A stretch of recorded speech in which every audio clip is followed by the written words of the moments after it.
ইতিমধ্যে আমরা মাইক্রোসফট ওয়ার্ডের লেখালেখি শুরু করে আমরা জাস্ট সেভ অ্যান্ড ওপেন করা শিখেছি।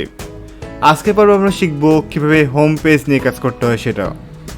আমি এখানে জাস্ট বাংলায় কিছু লেখা লিখব। এখানে জাস্ট লিখলাম আসসালামু আলাইকুম, আসসালামু আলাইকুম। আশা করি আপনারা সবাই ভালো আছেন। আজকে আমরা শিখব কিভাবে মাইক্রোসফট ওয়ার্ডে বোল্ড, ইটালিক এবং আন্ডারলাইন করা শিখতে হয়।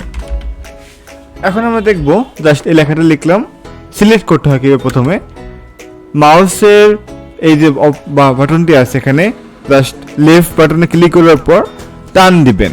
যেমন আমরা প্রথমে বোল্ড করা শিখব। বাম থেকে ডান দিকে টান দেব, আর ডানে থাকলে ডান থেকে বামে। যেই জায়গা থেকে আপনি সিলেক্টটা করবেন। আশা করি আপনারা সিলেক্ট করতে পারেন। তারপর এখানে আসবেন, এখানে বোল্ডে ক্লিক করবেন। এটাকে বোল্ড বলে, আবার ক্লিক করলে উঠে যাবে। তারপর এখানে আমি বোল্ড ক্লিক করলাম। এটা হচ্ছে ইটালিক, মানে বাঁকা করবে। এখানে আমি ক্লিক করলাম, বাঁকা হয়ে যাবে, দেখেন।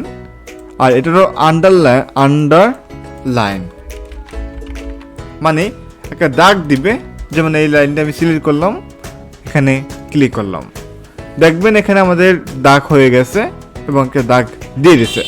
তবে আপনি যদি সবগুলো একসাথে করতে চান, বোল্ডে ক্লিক করবেন, বোল্ড হবে।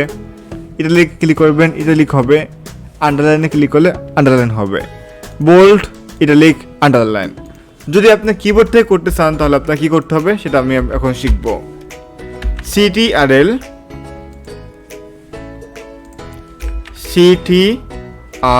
মানে কন্ট্রোল প্লাস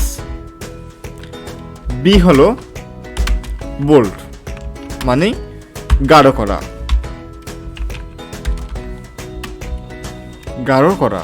ওকে, গাঢ় করাটা লিখলাম না, এটা হবে গাঢ় করা। কন্ট্রোল আইটি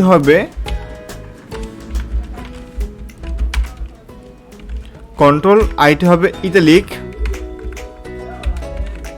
মানে বাঁকা করা। কন্ট্রোল ইউটি হবে আন্ডারলাইন, মানে দাগ দেওয়া। এখন দেখেন আমরা যদি এটাকে সিলেক্ট করি তাহলে কন্ট্রোল বি দিলে বোল্ড হবে, আবার বি দিলে উঠে যাবে।